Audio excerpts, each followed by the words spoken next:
Então, cumprimentamos nossos ouvintes pela internet e a todos que estão aqui. Temos um grupinho lá embaixo com as crianças da comunidade da favela, estão reunidos lá embaixo.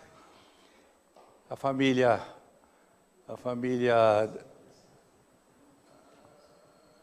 da Rosângela não chegou ainda, não sei se vem.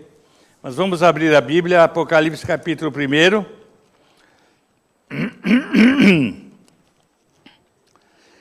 Versículo 12.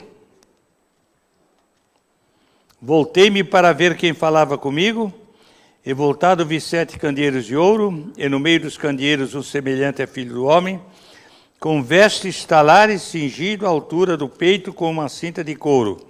A sua cabeça, os cabelos eram brancos como alva lã, como neve, os olhos como chama de fogo. Os pés semelhantes ao bronze polido, como refinado numa fornalha, a voz como voz de muitas águas. Tinha na mão direita 7 estrelas, da boca saía-lhe uma afiada espada de 2 gumes, o seu rosto brilhava como o sol na sua força. Quando o vi, caí aos seus pés como morto. Porém, ele pôs sobre a minha mão direita, dizendo, não temas, eu sou o primeiro e o último. Aquele que vive, estive morto, mas eis que estou vivo pelos séculos dos séculos, e tenho as chaves da morte e do inferno. Escreve, pois, as coisas que viste, as que hão de acontecer depois destas. Quanto ao mistério das 7 estrelas que viste na minha mão direita e os 7 candeeiros de ouro, as 7 estrelas são os anjos das 7 igrejas, e as 7 candeeiros são as 7 igrejas. Bem, a parte final do capítulo 1, que nós vamos encerrar hoje, Deus permitindo, e depois aí vamos começar a estudar as 7 cartas às igrejas, no capítulo 2 e 3, as igrejas da Ásia. Ó Pai, obrigado pelo tempo que nos dás agora para estudar a Tua Palavra. Fala-nos na unção, na orientação sábia do Teu Espírito Santo, que aprendamos as lições que nos queres trazer para a glória Tua, para a nossa bênção, ó Deus. Nós louvamos o Teu nome e oramos por Jesus Cristo, nosso Salvador e Senhor. Amém. Bem, domingo passado nós estamos vendo exatamente os versículos 7, 8, 9, algumas características da divindade. Depois falamos de João, alguma coisa sobre João. E no versículo 10, nós estamos vendo isso, que ele se achou em espírito do Senhor, e ouvir por trás dele uma grande voz como de trombeta. A presença do Senhor falando a João. Nós sabemos que ele foi arrebatado para a ilha de Patmos, e lá ele teve esta visão maravilhosa da pessoa de Cristo, e a visão das coisas que Deus queria que ele revelasse, e que se transformaram nesse importante livro da Palavra de Deus, que é o livro de Apocalipse. O que vês, diz, escreve e manda às 7 igrejas. E há uma menção aqui, as 7 igrejas da Ásia, não eram todas, havia mais de 100 igrejas já naquela ocasião, plantadas no começo do cristianismo, mas Deus escolheu 7 igrejas como símbolo de todas as igrejas, não só daquela época, mas de todas as épocas da história do cristianismo. Vamos voltar a isso depois. E então aí nós temos o conteúdo da visão de João, o que é que ele viu. E aí voltam algumas características maravilhosas, agora especificamente da pessoa de Cristo. Nós temos aí a visão que João teve de Cristo, como ele viu Cristo revelado ali maravilhosamente. Voltei-me para ver quem falava comigo, e voltado vi. Eu diria, meus irmãos, que muitas vezes nós deixamos de contemplar Cristo porque não estamos muito interessados em vê-lo. João foi arrebatado antes de ele receber a revelação daquilo que ele tinha que proclamar, ele teve a visão da própria pessoa de Cristo. Não há nada mais precioso do que poder contemplar o Senhor. Há um versículo em Hebreus, capítulo 12, precioso sobre isso. Deixando nós que temos a rodear-nos um tão grande nuvem de testemunhas,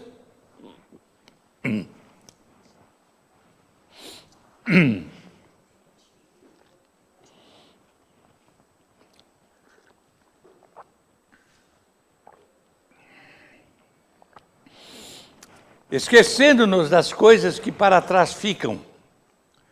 O que ele quer dizer com isso? Esquecendo os fatos da vida. A vida é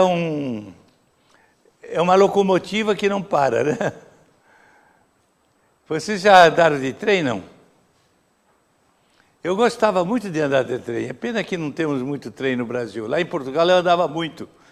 E eu gostava de sentar no banco ali e ficar olhando pela janelinha. O trem vai velozmente e você vai tendo visões as mais variadas, né? É de campo, de cidade, de pessoas. É tão bonito, né? Hein? O comboio lá de Portugal, também conheces o comboio de Portugal. E é muito gostoso. E aqui João está como que num comboio, né? E ele tem a visão. E como é bom quando a gente presta atenção. Voltei-me para ver. Temos aí uma frase importante, voltei-me.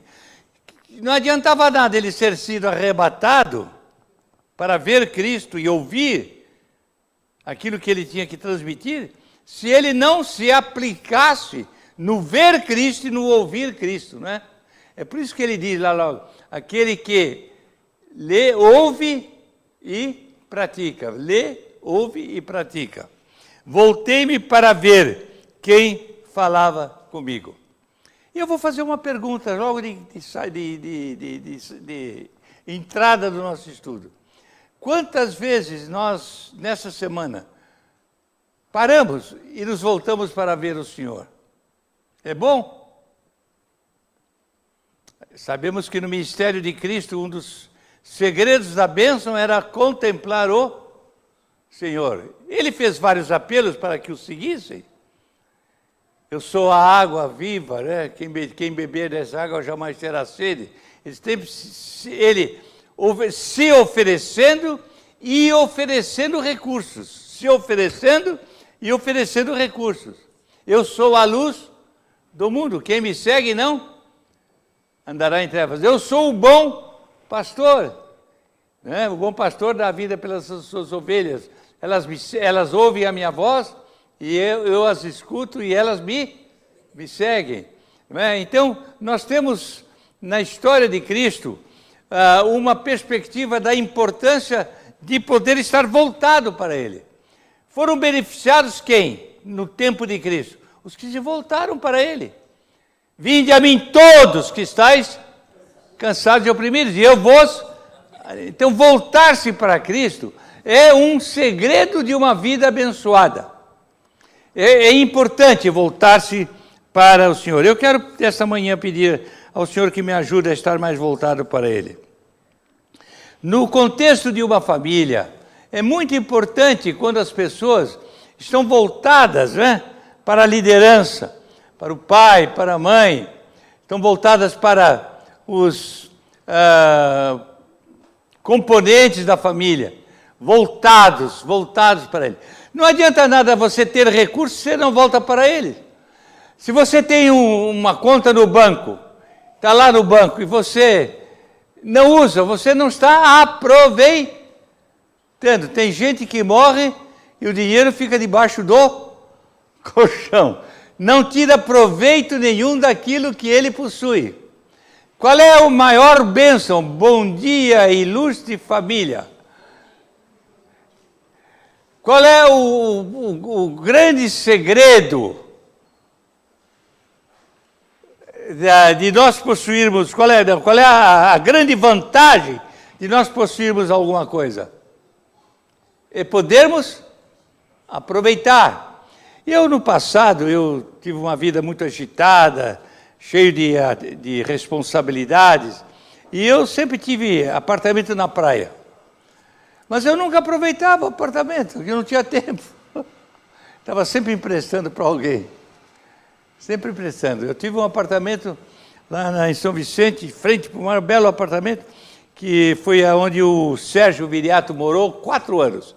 Ele estudou medicina lá em Santos. E eu cedi gratuitamente o apartamento para ele. Ele, naquele baita apartamento de 4 dormitórios, tinha um living enorme, todo voltado para o mar. E eu, Quando eu chegava, raramente eu ia lá, eu era a visita, ele era o dono. Eu não tirava proveito. Você já parou para pensar quantas vezes você não tira proveito das coisas que você tem privilégio de possuir? Nós devemos saber aproveitar. E qual é a maior bênção que nós temos? É Jesus Cristo. Ele disse, estou convosco todos os dias. Voltei-me para ver. Eu gosto dessa frase. Voltei-me para ver. Eu quero pedir a Deus que nos dê hoje de manhã esse desejo de estar sempre voltado para Ele. Qual foi o grande ministério de Cristo? Foi a favor dos outros.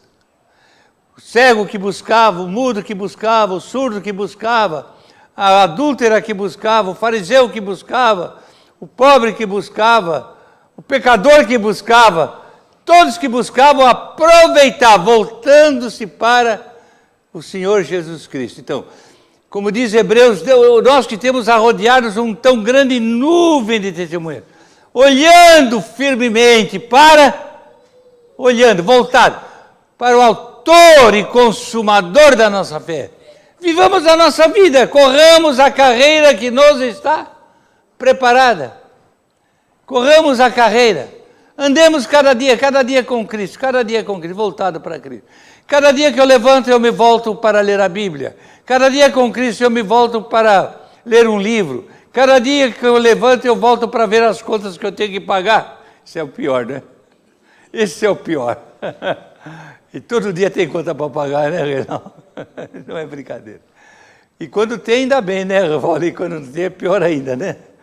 Então, cada dia nós temos motivações para ver alguma coisa, mas o mais importante é voltar para ver o Senhor. Deus tinha uma missão para João Batista, para João Evangelista. Deus tinha uma missão. Talvez uma das mais belas missões de um homem na terra foi a visão do Apocalipse, né? Coisa extraordinária, a visão que Deus deu para João. E como ele foi fiel em descrever tudo. Por quê? Porque ele foi atento, né? Porque ele foi atento. Nós perdemos muitos privilégios porque não somos atentos. Não atentamos para a Bíblia. Eu gosto quando eu leio toda manhã, quando eu acordo, a primeira coisa que eu faço quando eu levanto, eu sento na cama de pijama, pego o meu telefone, ligo e vou ver a leitura que o Poli põe. Já vou lá direto. Missionário, vejo também os missionários, eu vejo o WhatsApp dos missionários, também o Juninho lá de Vitória, ele põe umas meditações, eu leio tudo aquilo. A primeira coisa que eu faço, sentado de pijama, é ler tudo. E eu gosto quando o irmão Poli coloca ali, né, os comentáriozinhos, e a gente pode ver aquelas coisas, está voltado para ver aquilo que a palavra diz. E eu gosto que depois de alguns dos comentários, muitas vezes a nossa irmãzinha, Margarita põe lá, obrigado pela leitura da palavra de Deus, uma coisa assim, né? Foi uma menção. Eu disse, que coisa linda, quer dizer, valeu. O Caetano também diz, amém, obrigado pela palavra. Mostra que foi atrás dele, foi ver, buscou ver. Não adianta você, né? É como eu disse domingo passado, não adianta você ser cristão, membro de uma igreja, longe da igreja. Tem que estar junto, tá aqui, sabe, compartilhando, participando junto. Não adianta você dizer que é do Senhor se não convive com Cristo. Não convive com Cristo. Voltou-se para ver. Que o Senhor nos faça ver. Sabe, muita coisa eu não vi, porque eu descuidei da minha atenção. Quanta coisa nós deixamos de ver, não, Alberto? Quanta coisa. Porque não prestamos atenção. Voltou-se para ver. Olha o privilégio dele, a visão que ele tem de Jesus Cristo aqui é extraordinária. Não existe em toda a Bíblia a descrição de alguém tão empolgante como essa descrição. Vocês já prestaram atenção? Essa descrição de Cristo, da visão de João. Aquele que falava comigo. Outra coisa, que falava comigo. Outra frase importante. Ele estava preocupado em ver Jesus, né? Há um trecho no Evangelho de João que eu gosto muito, do interesse de gregos que queriam ver Jesus, lembra? Os gregos eram muito religiosos. Paulo, em Atos 17, quando esteve em Atenas, ele andou pela rua e viu altar para tudo lá, tinha altar ao Deus desconhecido. Eles adoravam tudo que era Deus, até o que eles não conheciam. E o Paulo queria pregar o Jesus Cristo para ele. Então, ele começou a pregar na rua. E eles são muito curiosos, começaram, está falando de um Deus aí, que é isso? Mas um Deus aí, queremos ver esse Deus. E levaram ele para o Areópago, onde se haviam os oradores, podiam discursar. E ele então disse, eu em tudo vos vejo muito religiosos, muito superiores, vocês gostam de deuses, vocês gostam de mitologia. Pois olhe, há um Deus que vocês não conhecem, vocês têm um altar ao Deus desconhecido. Esse Deus que vocês não conhecem, é esse que eu vos prego. E pregou Jesus Cristo para ele. E eles viram Jesus. E qual foi o resultado daquela pregação? Vocês lembram? Alguns disseram, ainda acerca disso vamos ouvir outra vez. Outros desprezaram, mas alguns creram, aceitaram. A visão de Cristo nos aproxima de Cristo. A visão de Cristo. E Ele fala conosco. É importante ouvir a voz do Senhor. Já mencionei hoje aquele trecho lindo de João, capítulo 10. As minhas ovelhas ouvem elas ouvem a minha voz. Eu as escuto. E elas me seguem. As minhas ovelhas. Fala comigo. Quantas vezes você falou com Cristo essa semana? Você falou com um amigo, você ligou. Eu gosto de ligar para eu ligo para muita gente, gosto de falar com um, com o outro. Liguei várias vezes para tentar falar com o Salvador. E ligo para falar com o Zé Carlos, ligo para falar com A, com B, com C, com D, com as namoradas. Não, brincadeira, Aurélio. Eu gosto de falar com todo mundo, né? Eu gosto de conversar. É bom conversar, não é bom? Mas é melhor conversar com Cristo. João voltou-se para Cristo, para falar com Cristo. Falava comigo, para ver quem falava comigo. E voltado vi. Olhe, 3 coisas aqui. Quando a gente se volta para ver. Quando a gente busca falar, o que é que acontece? A gente vê. É como o trecho que eu falei na ceia hoje, né? Vê o livramento que o Senhor tem. A visão é condicionada. Você tem olhos para ver. Já não aconteceu de você estar olhando a televisão e não estar vendo nada? Já aconteceu muito comigo. Às vezes eu estou lá, está a televisão ligada, eu estou mexendo, lendo alguma coisa, mexendo com alguma coisa, a Orani está olhando a televisão, e aí ela diz, e o que é isso que disse ali? Eu disse, Olhei, mas não vi nada. A gente olha e não vê. Quando não acontece muitas vezes, você olha e não vê? Não vê a pessoa, não vê as coisas. Como cristãos, quantas vezes a gente deixa de perceber as verdades de Deus, porque não atenta para elas. Então, aqui nós temos esses 3 momentos importantes de uma extraordinária experiência com Cristo. Ver Cristo na sua totalidade, na sua grandeza, na sua glória, das suas múltiplas atuações a nosso favor. Voltei-me para ver, falei com ele e vi. A visão do cristão é muito importante. Nós já falamos sobre isso hoje e eu repito, esquecendo as coisas que atrás fico, prossigo para o alvo da soberana vocação, diz Paulo em Gálatas 2:20, né? Prossigo para o alvo. E em Hebreus 12, temos rodeado tão grande número de testemunhas. Portanto, olhando firmemente para o autor e consumador da fé, não fazendo autor e consumador, aquele que em troca da alegria que lhe estava proposta, suportou a cruz. Não, a cruz, meus irmãos, é o lugar da bênção, né? A cruz é o lugar da salvação, da redenção. A cruz é o lugar da multiplicação das bênçãos. Ela ainda tem muito valor para nós, porque a obra de Cristo na cruz não é só salvar, mas é supridora, é sustentadora, salvadora, supridora e sustentadora da nossa fé, olhando para o autor e consumador da nossa fé, o qual em troca da alegria estava proposta, suportou a cruz, não fazendo caso da ignomínia. Então, nós devemos não desmaiar em nosso ânimo, não ficar desanimados, mas correr a carreira que nos está proposta com perseverança. Isto decorre de uma atitude. A consequência natural benéfica para o cristão depende de uma correta atitude para com Cristo. Na mesma medida em que nós consideramos Cristo em nossa experiência de vida, nós teremos a medida das bênçãos de Deus, né?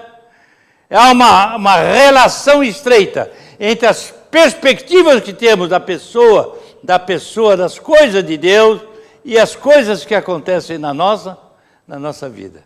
Um pregador, por exemplo, aplicado, um pregador que tem responsabilidade numa igreja e tem a liderança numa igreja, ele não só está preocupado com a igreja quando está no culto, ele não está só preocupado com a igreja quando ele está na frente do púlpito, ele está preocupado com a igreja cada dia da semana.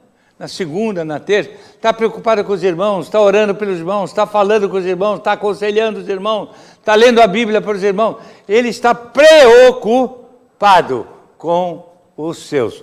João estava preocupado com o projeto de Deus. Deus o arrebatou, Deus o separou. E ele então voltou-se para ver com quem ele falava. Quando alguém chega para conversar com você, você pode prestar atenção ou não, né? Às vezes os caras é chato, você não quer nem ouvir, né? Ih, lá vem aquele chato. Ele fala, você nem presta atenção.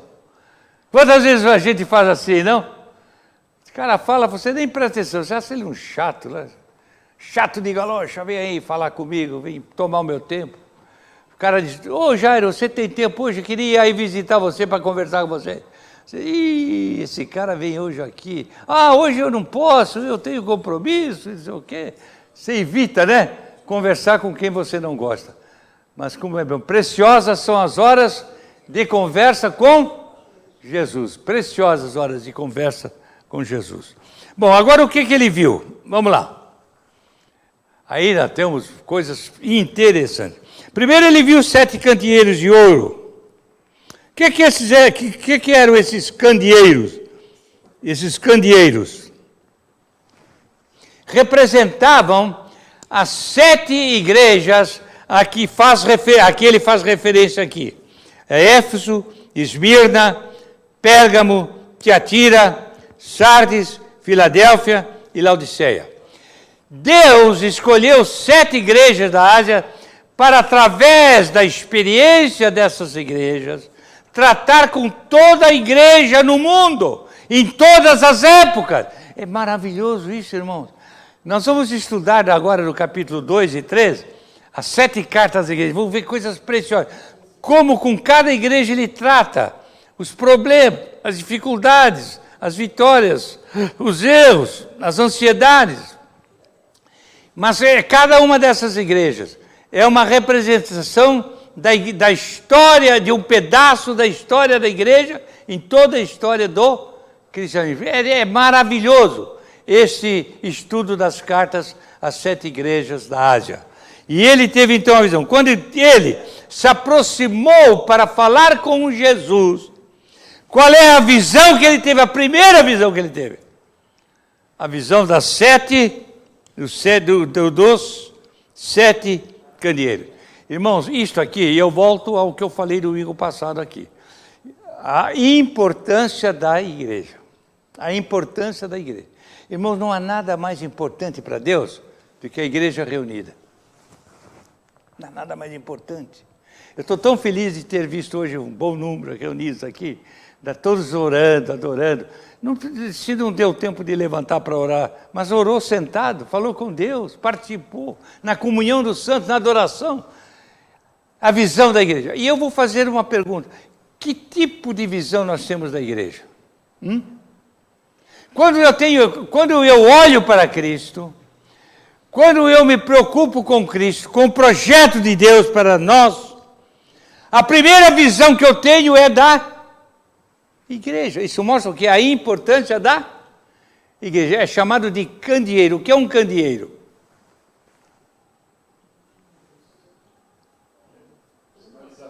Eu me lembro quando eu era pobre, o papai era muito pobre.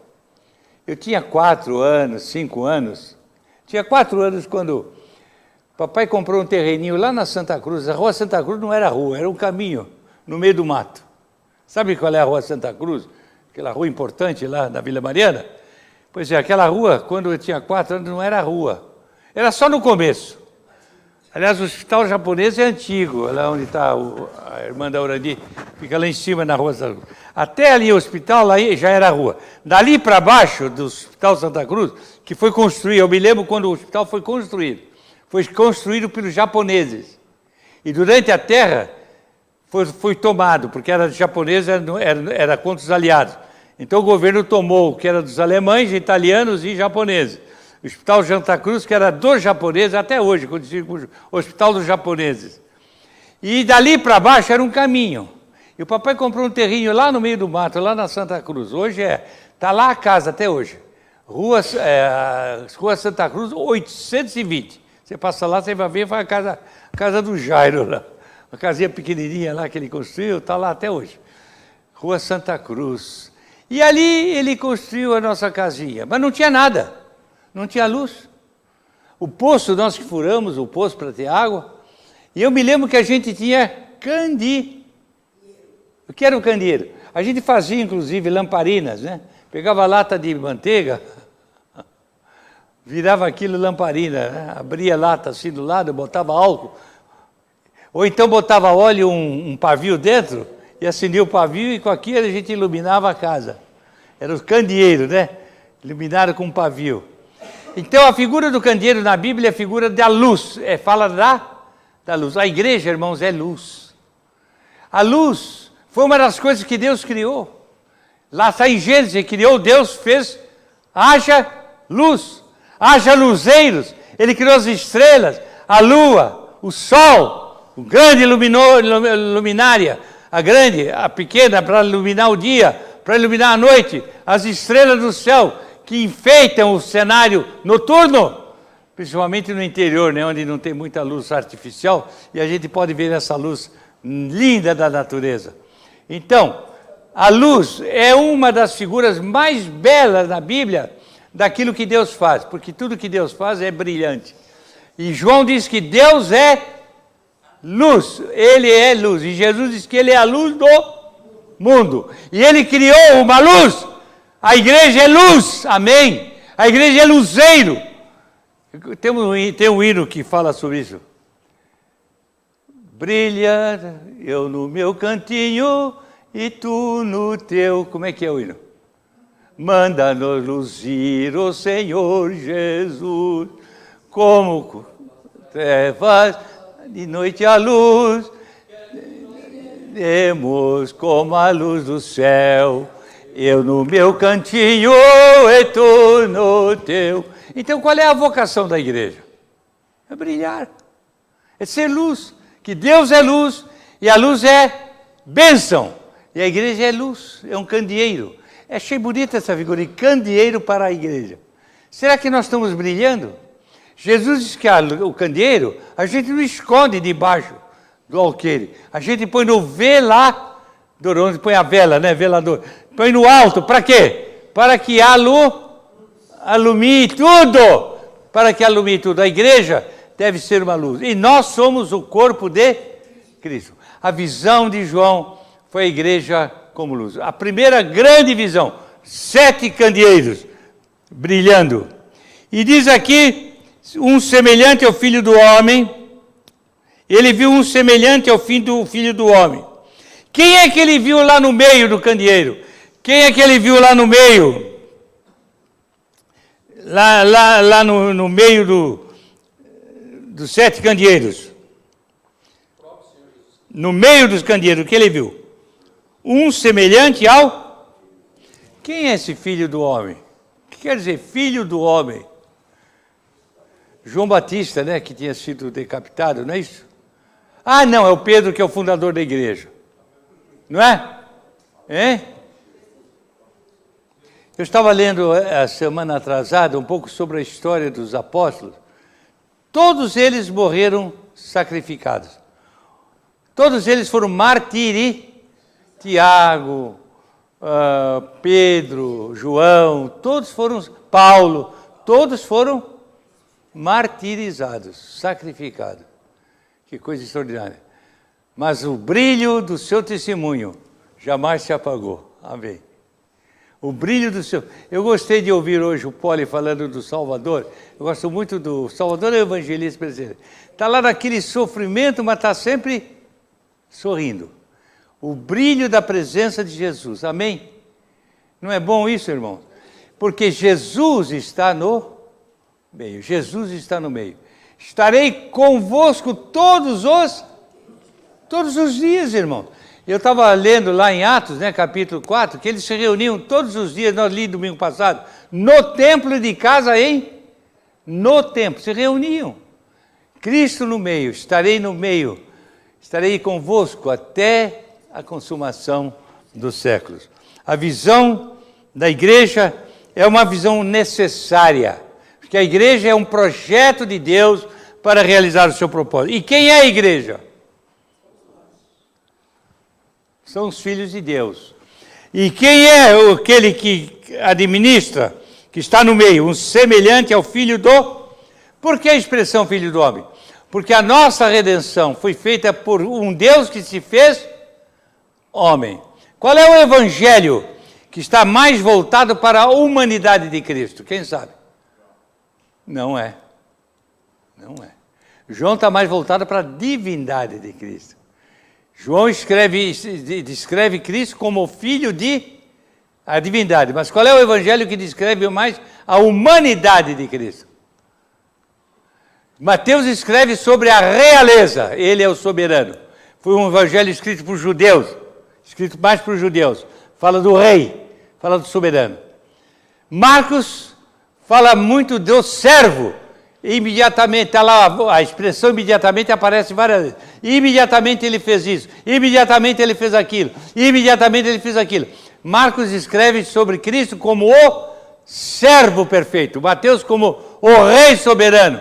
E Lucas, sobre a humanidade de Cristo, o médico Lucas, humanista, ele era humanista, fala sobre, e por isso que diz, fala sobre como ele era o homem perfeito. Há um livro que nós editamos. Quando eu tinha a editora Elo, eu editei 7 livros lá da editora. Um deles chama-se O Servo Perfeito. Vocês não leram? É um livro vermelho. É um comentário sobre o Evangelho de Lucas. O Homem Perfeito, não é o servo. O Homem Perfeito, é o título do livro. O Homem Perfeito. Ele foi o único homem perfeito, Jesus Cristo. Ele está no meio dos candeeiros. Por só ele é o Filho do homem, o Deus que se fez homem, para dar sustentação à igreja. Amém. Ele está no meio da igreja, um semelhante ao Filho do homem. Aí vem a descrição linda da sua pessoa. A altura com vestes talares. O que são vestes talares? O nosso irmão perguntou domingo passado, né, irmão? Vestes talares, porque eu já antecipei o que são vestes talares. Nós já falamos sobre a importância do sacerdócio aqui, né? Que Deus tinha o rei e tinha qual é a função do sacerdote? Qual é a função do sacerdote? É participar do serviço espiritual. Ele atua na relação entre o homem, Deus e o homem, aquilo que Deus quer envolver a criatura humana. O sacerdote, ele é aquele que serve a Deus no contexto humano. Ele é um intercessor. Jesus é o sumo sacerdote, é o nosso intercessor, né? Agora, o sacerdote se distinguia por umas roupas especiais. Todas elas tinham um simbolismo.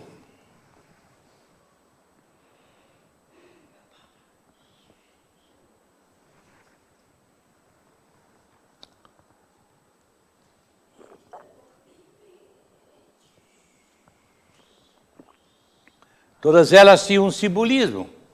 Eles não usavam aquelas roupas apenas para se fazer diferente dos outros. E essas vestes especiais que chamavam-se vestes talares. Até hoje, são as vestes talares.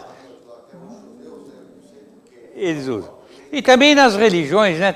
Em todas as religiões, você vê os budistas têm vestes talares, os católicos, os padres, os sacerdotes. São vestes que não existem apenas para distinguir a pessoa, mas para descrever a importância do exercício do seu serviço, que é um serviço para Deus, um serviço de envolvimento das atuações humanas na sua relação com Deus. O sacerdote usa as vestes talares. E uma coisa que é interessante, que eles deviam, sempre que estivessem no exercício sacerdotal, pôr as suas vestes talares. Eles deviam estar cobertos. Eu preciso botar? Não. O meu sacerdote é Jesus Cristo. Amém. Nós, num sentido, somos sacerdotes, não diz? Já estudamos isso aqui, nós fomos feitos reis e sacerdotes para nosso Deus e Pai. Eu não dependo de uma batina para ser um sacerdote. Dependo da minha atuação, de acordo com a orientação do Espírito Santo, para ser um sacerdote verdadeiro, sacerdote real e sacerdócio santo. Já estudamos isso aqui. Sacerdote na proclamação do Evangelho, sacerdote do serviço para Deus.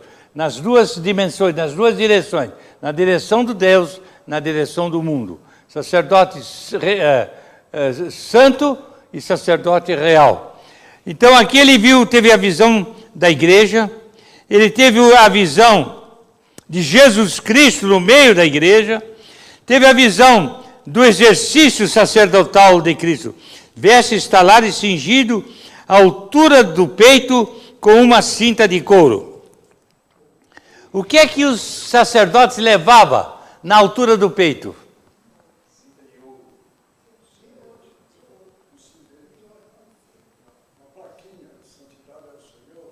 Sim, mas tinha uma coisa muito importante que eles levavam: o nome das 12 tribos. Eles carregavam na sua veste o nome das 12 tribos. O que é que isso significava? Eles estavam sendo instrumentos de serviço para o povo de Deus. Eles representavam todo o povo de Israel. Nós, irmãos, somos sacerdotes e representamos o povo de Deus. Todos nós estamos exercitando o serviço para Deus e com Deus, né? Com Deus e para Deus, como sacerdotes. Então aqui veja a visão que ele tinha de Cristo, com vestes talares, cingido à altura do peito com uma cinta de couro. Perdão, de couro. De ouro. Cinta de ouro. A importância do povo. O ouro é tido como o metal mais precioso, né? Nós somos vistos por Deus como preciosos. Tem um versículo que eu gosto muito, Salmo 116. Preciosa é aos olhos do Senhor a morte dos seus santos, né? A expressão preciosa é uma expressão linda, né? Que valoriza aquilo a que se refere. A minha esposa é e é mesmo. Gostou? Os meus amigos são preciosos. A palavra de Deus o Senhor Jesus Cristo é precioso. Nós somos preciosos lá em Isaías fala que nós somos preciosos para Deus. Ele tem escrito na palma das suas mãos os nossos nomes. Preciosos somos aos olhos do nosso, apesar do nosso pecado. Mas o que é mais precioso nesse mundo, irmãos, o que é mais precioso é a presença de Deus em nossa vida. Agora, aqui fala então das vestes, serviço sacerdotal, cingido à altura do peito com um cinta de ouro. A representatividade é importante. Cristo é o nosso sumo sacerdote, como lemos no livro de Hebreus. João teve a visão dele representando, né? O livro de Apocalipse, do livro de Apocalipse aparece a pessoa de Cristo como o agente fundamental, principal dos fatos. Ele não é o agente, ele é o protagonista, né, de todos os acontecimentos. E não só aqueles que são maus, aqueles que são trazidos ao nosso conhecimento como resultado da nossa maldade, do castigo de Deus, como também a bênção de Deus. Quem é a instrumentação no exercício judicante da divindade? É Jesus Cristo, é o supremo juiz, que atua em relação ao nosso comportamento, né? Então, temos aqui essa perspectiva de Cristo. A sua cabeça e cabelos eram como brancos, como a alva lã. De que é que fala isso? Um outro aspecto da pessoa de Cristo. Pureza, sua santidade. Santo, santo, santo é. Ele viveu como homem. E eu fico pensando Jesus andando como homem. Às vezes eu estou lá sentado na minha cadeira e fico botando a minha cuca aqui para funcionar. Eu sou muito imaginativo, sabe? Eu sou muito imaginativo. Eu começo a imaginar coisas. Eu não sei se eu imagino certo ou errado. Eu começo a querer imaginar Cristo, homem, andando. O Cristo andando na terra. Vem cá, Mateus, eu queria falar com você agora, senta aqui comigo. Eu digo, como é que Cristo seria nessa conversa pessoal? As suas palavras, os seus gestos. Quando aquela mulher, levaram aquela prostituta para ele, aqui, tá vendo? Estão as pedras aqui, como é que é? O que é que tu falas? Eu fico imaginando Cristo, a mulher ali, todinha. Maravilhoso, a santidade de Cristo. Ele maculou a santidade? Não. Olha, quem não tiver pecado pode já começar a apedrejar. Na verdade, ele acentuou o pecado. Ele avivou o pecado para mostrar a hediondez, mas mostrar a graça de Deus, a misericórdia do Senhor. Vai e não peques, mas os teus pecados são perdoados. O santo, só Ele pode perdoar, só Ele é santo, santo, santo. Santo é o Senhor. A santidade, que perspectiva linda. Puxa vida, a hora passa. A santidade de Deus. Eu quero terminar isso hoje. Branco não pensa. Os olhos, como chama de fogo. Olha outra perspectiva. Olhar. Não temos no Novo Testamento uma descrição tão detalhada, linda, da pessoa de Cristo no meio da igreja, como esta aqui. Mostrando a importância de Cristo no meio da igreja. Os olhos. Temos falado muito de olhar hoje, né? Olhando o livramento, olhando as coisas. Mas o olhar de Cristo é maravilhoso. Vocês conhecem aquela música da Elo? Jesus olhou para mim. Jesus olhou para mim. La, li, la, la, la, la, la. Essa música, eu já contei aqui, foi escrita pelo Chico, o Francisco. Era do grupo Conjunto Palavra da Vida, que o Jairinho fazia parte, que eu levei para Portugal, para cantar em Portugal uma vez. Era um oiteto. E o Francisco, uma vez eu estava no acampamento Palavra da Vida e falei sobre Hebreus 12, que antes que eu pudesse olhar para Cristo, olhando firmemente para o autor e consumador da nossa fé, antes que eu pudesse olhar para Cristo, Jesus olhou para mim. Ele levantou-se, ouviu as frases, foi para fora e compôs esse hino. A história desse hino é essa. Foi em cima de uma mensagem que eu dei, falando que Jesus olhou para mim, mas antes que eu pudesse olhar para Cristo, Jesus olhou para mim. Eu agradeço que Jesus continua olhando para mim, como falamos na ceia. Ele está olhando para mim. Ele sabe das minhas maldades. Ele sabe das minhas inclinações. Ele sabe que eu amo. Ele sabe que eu quero Ele na minha vida. Jesus olhou. O olhar de Cristo é maravilhoso. Então temos aqui os olhos como chama. O que é chama de fogo? Brilha muito, né? Uma chama de fogo é uma das coisas mais brilhantes que tem, uma chama de fogo. Os olhos dele brilham, iluminam como chama de fogo. Olha a importância da igreja, não é, irmãos? Estão vendo a importância da igreja? Pela pessoa de Cristo no meio da igreja, com todos esses aspectos. E diz aí, os pés semelhantes ao bronze polido, como que refinado numa fornalha. Aí, sabe o que quer dizer? Os pés semelhantes ao bronze polido? Eu vejo aí o aspecto judicante. Ele é o juiz perfeito. Bronze polido não tem nenhuma mancha, ele é o justo juiz. Como que refinado numa fornalha. A fornalha fala de quê? De castigo, né? Fornalha fala de castigo. Serão lançados na fornalha, o juízo de Deus. Ele é o justo juiz. Quantos aspectos lindos nós temos aqui da pessoa de Cristo. Aqui a pessoa do supremo juiz, que vai julgar os vivos e os mortos. E nós também vemos a voz, como voz de muitas águas.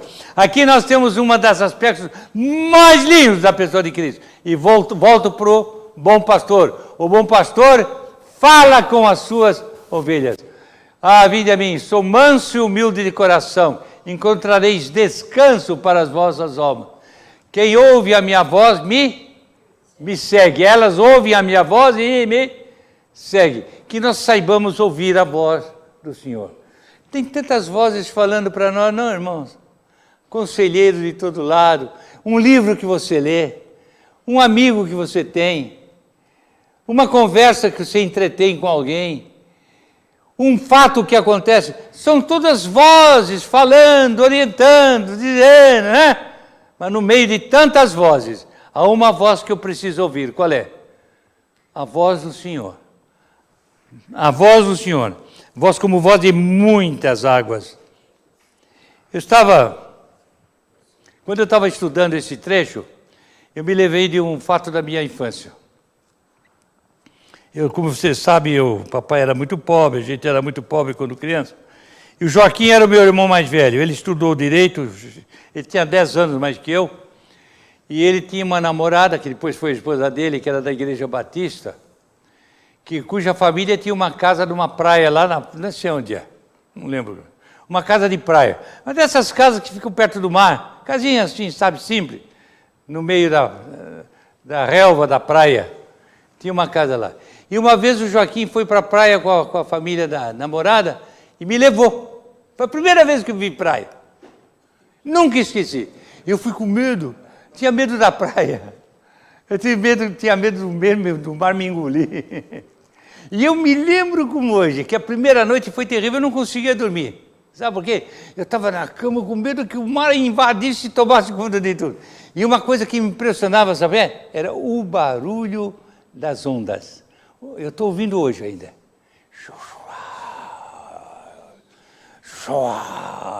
Me lembro como hoje. Não consegui dormir a primeira noite, com medo do barulho das águas. Meus irmãos, diz aqui, a voz de muitas águas. Há coisa mais poderosa do que o mar, do que as águas, irmãos? Já imaginou o que é o mar? A quantidade de... É só Deus soprar que acaba tudo, porque a água entra, toma conta de tudo. A força das águas, esse é o nosso Senhor, fala do seu poder, amém. Quanta coisa linda. A igreja, 7 igrejas, 7 candeeiros, no meio, a pessoa de Cristo.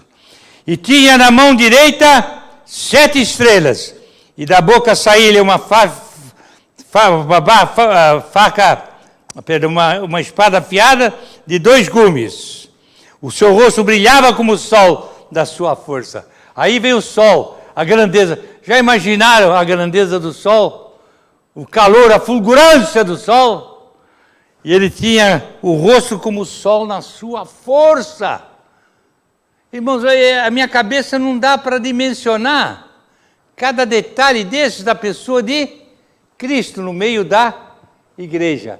Ele está no nosso, estarei convosco todos os dias. Está no nosso meio, amém. Ele está conosco. É como aquele trecho que eu li nascer, é tão lindo. Que tal? Eu estou aqui. Olhai o livramento, vê, pode me ver, eu vou agir, eu vou atuar. Que coisa maravilhosa, Deus não abandonou a criatura apesar do pecado, irmãos. Deus nos ama, e a igreja é o produto do amor, da grandeza, da misericórdia de Deus. A sua igreja gloriosa, e Ele está no meio da igreja. Que coisa linda. Saiu uma faca afiada de 2 gumes e o seu rosto brilhava como o sol. Aqui diz na mão direita 7 estrelas. O que são essas 7 estrelas? O que você acha, Reinaldo? Tinha na mão direita 7 estrelas. Mão direita. Pode dizer então. Quanto ao mistério das 7 estrelas que viste na minha mão direita e os 7 candeeiros de ouro, as 7 estrelas são os anjos. Amém. E os 7 candeeiros são as 7 igrejas. Então, 7 candeeiros. Então, o que são as 7 estrelas? Os anjos, segundo alguns, os anjos, mas segundo uns, são os líderes das igrejas. Veja a importância. Tem muita gente que não dá muita importância para um presbitério de uma igreja. Somos humanos, somos falhos, cometemos erro. Mas se você ler 1 Pedro capítulo 5, honrai, respeitai e obedecei aos vossos guias. Deus coloca nas igrejas as lideranças para governar. São os anjos. Os anjos estão conosco, governando a igreja. É por isso que eles têm a liderança e a responsabilidade de advertir, de guiar, de aconselhar, de orientar. Devemos honrar as lideranças da igreja. Infelizmente, isso hoje foi transformado em uma atitude meramente secular, né? De organização, diretor disso, diretor daquilo. Não tem nada disso. A igreja é Cristo, cabeça, e o presbitério, né? O governo, com os diáconos, a governança da igreja. São os anjos, irmãos, porque anjo é mensageiro. Anjo é quem serve. E também inclui, como muitos ensinadores falam, os próprios anjos que estão conosco, nos ajudando na administração das coisas de Deus. Maravilhoso. É boa a resposta que o Reinaldo deu com o versículo 20. Bem, terminando, aí ele viu, versículo 17, quando viu, cair aos seus pés. Atitude, cair aos seus pés. Irmãos, o que é isso, cair aos pés, como morto? Humildade. Eu queria dizer, irmãos, uma das coisas que Deus está esperando mais de mim e de você nessa manhã, é humildade. Humildade. Não ser orgulhoso. Eu sou bacana, eu sou tal. Humildade. Vamos estar aos pés do Senhor. E sabe o que vai acontecer? Ele vai pôr sobre nós a mão direita. E não temas, eu sou o primeiro e eu sou o último. Aquele que vive. É verdade, estive morto, mas estou vivo. Pelos séculos, a declaração da eternidade de Deus. A humildade nossa exalta a eternidade de Deus. A humildade da gente engrandece a pessoa de Deus em nós. Aquele que se humilhar, eu o exaltarei, não diz a Bíblia? Então a importância da humildade para a grandeza da pessoa de Cristo em nós. Aquele que vive e estive morto, que está vivo pelos séculos dos séculos, e tem a chave da morte e do inferno. Bem, o versículo 19 fala das 7 igrejas e das 7 cartas. Escreve, nós vamos ver isso já começar domingo que vem. Domingo que vem vamos começar um estudo novo, irmão. Vamos começar a falar das 7 cartas. Tem coisas preciosas que nós vamos ver nesse trecho. E aí termina falando novamente das 7 estrelas que visamos, falando da importância do governo da igreja para a glória do nosso bom Deus. Precioso trecho, não, irmãos? Falando da pessoa de Cristo. Que visão maravilhosa Ele nos deu da pessoa de Cristo. Que visão linda da igreja, a sua igreja que Ele tanto ama. Que visão maravilhosa da responsabilidade daqueles que servem na igreja. Que coisa linda. Tudo isso nos leva a pensar numa coisa, a nossa responsabilidade como membros do corpo de Cristo. Nós temos uma tremenda responsabilidade como membros do corpo de Cristo. Esta carta aos Apocalipse, ela foi escrita para nos advertir, para nos fazer conscientizados dos fatos que ainda vão acontecer, envolvendo a igreja de Cristo na terra. E nós devemos saber como nos portar, como nos conduzir à luz do ensino da palavra de Deus. Que Deus nos ajude nesse sentido. Amém?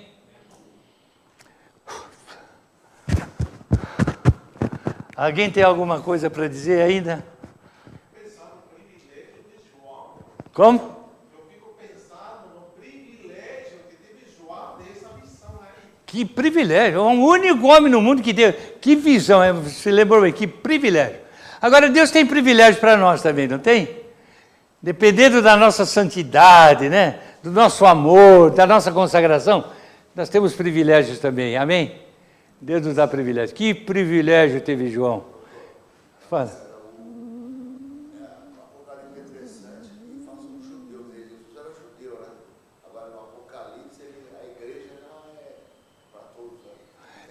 O Apocalipse é uma visão global, né? É uma visão global dos fatos.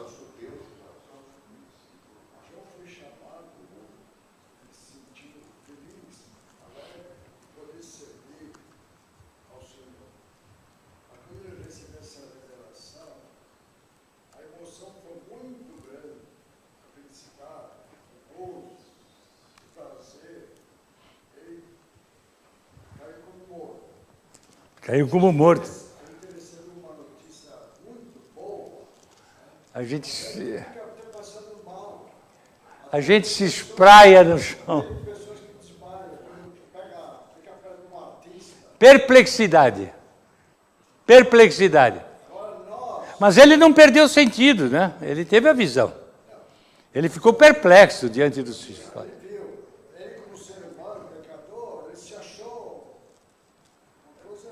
Mas ele aceitou o propósito de Deus, né? A igreja hoje tem o privilégio de ter o Senhor no meio. Irmãos, vamos levar esse primeiro versículo 12. Voltei-me para ver. Vamos nos voltar mais para ver. Podemos ver coisas maravilhosas. Para ver quem falava comigo, para ver quem falava. Vamos conversar com o Senhor.